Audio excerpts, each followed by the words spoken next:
वहीं चंडीगढ़ मेयर चुनाव पर आम आदमी पार्टी ने गंभीर आरोप लगाए। मेयर चुनाव में धांधली का आरोप लगाया गया।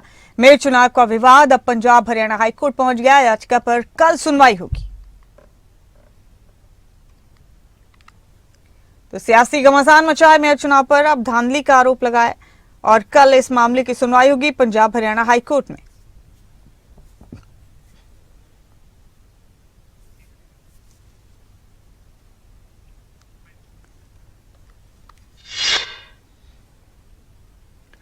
वहीं मेयर चुनाव को लेकर अब सियासी घमासान शुरू हो गया है और आम आदमी पार्टी और कांग्रेस के नेता लगातार बीजेपी पर हमलावर हैं।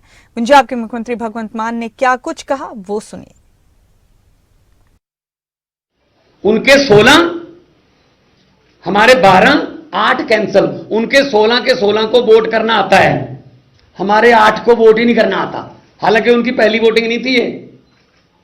पिछली बार 2 रिजेक्ट हुई थी, इसका मतलब 6 भूल गए वोट करना तो इस साल, कि उनको पता ही नहीं कि वोट कैसे किया जाता है। ये लोकतंत्र की लूट हुई आज। और कौन है ये? अनिल मसीह, ये बीजेपी के मिनॉरिटी विंग के हेड हैं। अपने ऑफिस बियर को प्रिजाइडिंग अफसर बनाया। और मुझे आज पता चला 18 तारीख को इन्होंने क्या कहा था कि मेरी रीढ़ की हड्डी में प्रॉब्लम है, आ नहीं सकता हूं। आज मुझे बिल्कुल पता चल गया, बिल्कुल सही था। असल में इनकी रीढ़ की हड्डी थी नहीं। बुलाए भी नहीं, पिछली बार बुलाए थे, इस बार तो एजेंट भी नहीं बुलाए।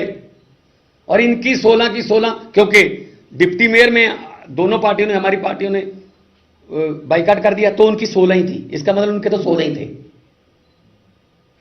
8 कटे हैं, हमारे कटे हैं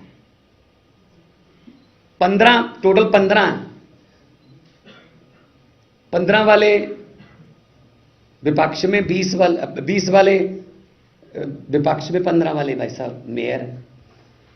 समझ ये नहीं आती, एक छोटे से शहर को अगर ये बर्दाश्त नहीं कर सकते कोई विपक्षी पार्टी जीत जाए, तो 24 की देश की इलेक्शन का क्या होगा? चिंता मुझे इस बात की। वहीं दिल्ली के मुख्यमंत्री अरविंद केजरीवाल ने भी मेयर चुनाव को लेकर बीजेपी पर जमकर हमला बोला और कहा कि चुनाव को लेकर इनकी नीयत शुरू से खराब थी। इस बार इंडिया गठबंधन के तहत कांग्रेस और आम आदमी पार्टी साथ आ गई, तो स्टेट इलेक्शन था, 20 हमारे थे, 16 उनके थे। इसमें कोई बहुत बड़ी गणित नहीं थी, इसमें कोई बहुत बड़ा वो नहीं था।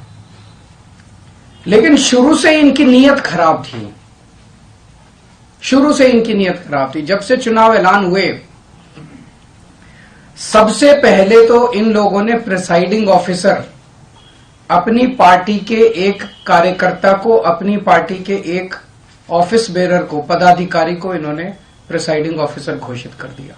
इस दौरान इन्होंने हमारे और कांग्रेस के काउंसलर्स को खरीदने की, डराने की, धमकाने की बहुत कोशिश की, जैसे कि पूरे देश भर में करते ही हैं। इनकी फितरत है, हर जगह करते हैं। लेकिन किस्मत से एक भी नहीं टूटा। और आज चुनाव हुए, चुनाव होने थे, चुनाव हुए। कोर्ट के डायरेक्शंस के बावजूद इन लोगों ने जो